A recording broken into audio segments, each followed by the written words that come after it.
Good morning, guys! First time ko nga pumunta ng Manawag para maligo. Ang alam ko is sa holy water ata, ginagamit po nila, and yan, for the ligo on person, yan. May shower sila parang apat ata. And then, bago kami mag-shower, is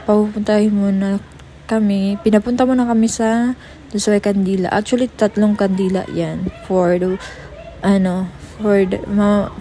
Mama Mary, for wish, and for health. Hindi ko lang alam kung anong kulay nun yan.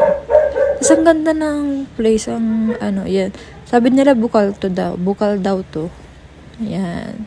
So, yun na lang. Tapos, after niya, pumunta na kami na simbahan ng Manawag. Hindi na rin namin pinatapos yung misa kasi nga madali din kami. Yan lang.